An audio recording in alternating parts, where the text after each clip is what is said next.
Hi guys. आज हम forex में एक नया टॉपिक करेंगे जिसका नाम है कैंसलेशन ऑफ फॉरवर्ड कॉन्ट्रैक्ट्स। तो देखते हैं। Forward contracts once entered can not be cancelled. तो ये लाइन आपको याद रखनी है कि फॉरवर्ड कॉन्ट्रैक्ट एक बार कर ली जाती है तो कैंसिल नहीं की जा सकती। तो जब ये कैंसिल ही नहीं की जा सकती तो फिर हम कैसे कैंसिल करें? तो यूजुअली तो ये कैंसिल नहीं की जा सकती, लेकिन एक तरीका है जिससे हम इसे कैंसिल कर सकते हैं। उस तरीके को यूज़ करके हम इसे कैंसिल कर देंगे। तो ज़रा देखते हैं कैसे। तो पहला केस है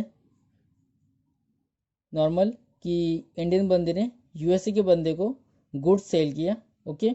और यूएसए बंदे ने कहा कि 6 महीने बाद मैं आपको $1 लाख की पेमेंट कर दूंगा नॉर्मल।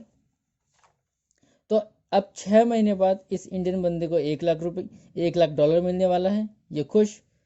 ये गया उसी दिन, आज के दिन बैंक में, और बैंक से जाकर फट से 6 महीने का फॉरवर्ड कॉन्ट्रैक्ट कर लिया कि 6 महीने बाद मुझे $1 लाख मिलेगा। तो बैंक से जाता हूँ, मैं फॉरवर्ड कॉन्ट्रैक्ट कर लेता हूँ और बैंक मुझे फॉरवर्ड रेट दे देगा। ठीक है। बैंक ने फॉरवर्ड रेट दिया कि $1 में 62 रुपये। मैं आपको $1 के बदले 62 रुपये दूंगा 6 महीने बाद। ठीक है। टाइम बीतता गया, महीने बीतते गए। 4 साल बाद इस बंदे को रियलाइज़ हुआ कि इस इंडियन बंदे ने जो गुड्स इस यूएसए वाले बंदे को दिए वो घटिया थे, वो घटिया निकले, कुछ गुड्स घटिया निकले। अब यूएसए वाला बंदा बोल रहा है भाई मैं तो सारी पेमेंट नहीं करूँगा। ठीक है।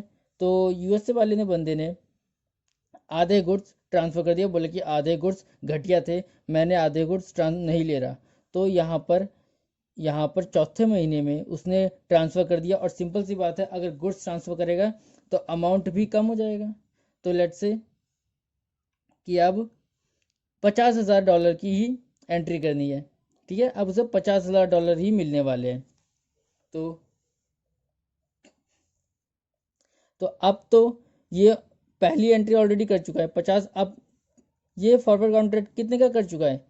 $1 लाख का कर चुका है फॉरवर्ड कॉन्ट्रैक्ट। और अब ये कह रहा है यहाँ पर चौथे महीने में कि मैं $50,000 की पेमेंट ही करूँगा। तो अब बैंक तो एक 6 महीने बाद, क्योंकि फॉरवर्ड कॉन्ट्रैक्ट कर चुका है और कैंसिल होगा नहीं, तो बैंक तो भाई 6 महीने बाद इससे मांगेगा कि ला भाई $1 लाख ला और मैं तुझे 62 के रेट से पेमेंट कर देता हूँ। फिर ये क्या करेगा? ठीक है। तो इसी दिन, जिस दिन इसने इसको गुड्स ट्रांसफ़र किए, बोले आधे गुड्स ट्रांसफ़र कर दिए और कहा कि मैं आपको $50,000 ही दूंगा, तो इसी दिन ये बंदा फिर दोबारा बैंक जाता है और बैंक से कहता है कि मुझे अब एक फॉरवर्ड कॉन्ट्रैक्ट दो 2 महीने का। ओके। मुझे एक फॉरवर्ड कॉन्ट्रैक्ट दो 2 महीने का, और उसमें मैं आपसे $1 लाख खरीदूंगा। ध्यान रखिए, इस बार $1 लाख खरीदने का रेट मांग रहा है ये। यहाँ पर क्या था कि ये $1 लाख बेचने वाला था बैंक में, क्योंकि 6 महीने बाद इसे $1 लाख मिलेगा यूएसए वाले बंदे से, और ये बैंक में जाके $1 लाख डिपॉजिट कर देगा। ओके। लेकिन ऐसा हुआ नहीं। 4 महीने बाद इसको $50,000 वो करने पड़े। 50,000, पता चल कि $50,000 की ही पेमेंट रिसीव होगी। तो इसलिए इस चौथे महीने में ये बैंक में दोबारा गया और बोला कि इसकी उल्टी एंट्री कर दी, सीधा इसकी उल्टी एंट्री, यानी कि यहाँ पर अगर ये सेल करने गया था तो अब यहाँ पर ये बाय करने गया है। ठीक है। तो चौथे महीने में ये कहा, इसने बैंक से कहा कि बैंक, मैं आपसे 2 महीने बाद, यानी कि एंड में 6 महीना हो जाएगा, 2 महीने बाद 6 महीने ही हो जाएगा, तो 2 महीने बाद आपसे $1 लाख खरीदूंगा और मुझे फॉरवर्ड रेट दे दीजिए। ठीक है। तो बैंक ने कहा ठीक है, ये लीजिए। तो आप 2 महीने बीत जाएंगे। तो 2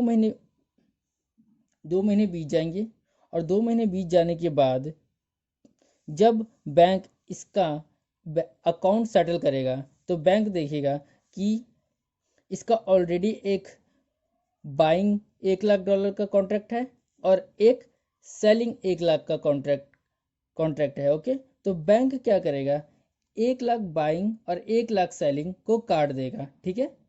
और फॉरवर्ड रेट जो है यहाँ पर जैसे 1 लाख बाइंग का क्या था 62, 1 लाख सेलिंग का क्या था, सॉरी 1 लाख सेलिंग का क्या था 62, 1 लाख बाइंग का क्या है 61, ठीक है। तो इन दोनों का जो फॉरवर्ड रेट का डिफरेंस है, जैसे कि बैंक बैंक बोल रहा था कि मैं 62 रुपये के हिसाब से आपको 1 लाख डॉलर खरीद लूंगा, यानी अब 62 से मल्टीप्लाई कर दूंगा, यानी 62 लाख रुपए आपको दे दूंगा। और अब आप बैंक कितने में कितना दे रहे हैं इसे, सिर्फ 61 लाख। तो इसका मतलब बैंक को 1 लाख का क्या हो गया फ़ायदा हो गया। तो ये फ़ायदा आप बैंक को हो गया, इसमें कुछ नहीं कर सकता ये बंदा, क्योंकि ये इसका लॉस है, सिंपल सी बात है। तो ये इस लॉस को बेयर करना ही पड़ेगा, ये बैंक का फ़ायदा हो जाता है। तो इसी तरह से फॉरवर्ड कॉन्ट्रैक्ट्स में कभी कभार बैंक का फ़ायदा होता है तो कभी कभार बंदे का फ़ायदा होता है। ओके। और जहाँ तक सवाल है बाकी के 50,000 का, जो कि क्योंकि half of the goods transfer हुए थे, ठीक है, तो let's say half of the goods transfer हुए थे, तो ये यहाँ पर एक और फॉरवर्ड कॉन्ट्रैक्ट कर सकता है, भले करे या ना करे इसकी मर्ज़ी। अगर करना चाहे तो कर सकता है, जिसमें लिखेगा ये कि $50,000 मुझे आपको 2 महीने बाद बेचना है, उसके लिए मुझे फॉरवर्ड कॉन्ट्रैक्ट दे दीजिए। तो वो तो अलग बात है, लेकिन पहली चीज़ जो कि हमने यहाँ पर सीखी कि $1 लाख को एंटर कर लिया फॉरवर्ड कॉन्ट्रैक्ट, तो इसे कैंसिल कैसे करें। तो ठीक है, याद रखिएगा कि जो कॉन्ट्रैक्ट आपने किया है उसका एग्जैक्ट अपोजिट आपको करना है उस दिन से पहले, उस मैच्योरिटी से पहले, ठीक है। लेकिन चाहे तो आप उस दिन भी कर सकते हैं, याद रखिएगा। ज़रूरी नहीं है कि 6 महीने बीत, आपको याद नहीं रहा फॉरवर्ड कॉन्ट्रैक्ट करना और 6 महीने तो बीत गए और बैंक आपसे बोल रही है कि लाओ $1 लाख, तो आप क्या करो। तो ज़रूरी नहीं है, आप T1 पे भी, यहाँ पर भी आप फॉरवर्ड कॉन्ट्रैक्ट कर सकते हो।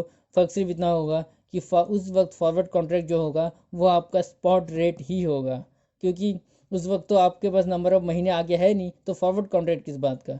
तो आपको उस दिन स्पॉट रेट से मल्टीप्लाई करके बाइंग और सेलिंग करना पड़ेगा। यानी कि आप यहाँ पर क्या कर रहे थे, यहाँ पर $1 लाख सेल कर रहे थे, तो यहाँ पर आपको स्पॉट रेट में $1 लाख बाय करने पड़ेंगे, ठीक है। उसके बाद स्पॉट रेट और फॉरवर्ड रेट का जो डिफरेंस होगा उसी में आपका प्रॉफिट और लॉस निकाला जाएगा, जिसमें अगर बैंक को प्रॉफिट होता है तो बंदे का लॉस, और अगर बंदे का लॉस प्रॉफिट होता है तो बैंक का लॉस। तो इसी तरीके से हम कैंसिलेशन ऑफ फॉरवर्ड कॉन्ट्रैक्ट करते हैं। तो बैंक और बुक में आपके इसी तरह के क्वेश्चंस होंगे। So thank you for watching, and if you like the video please subscribe my channels. Thank you.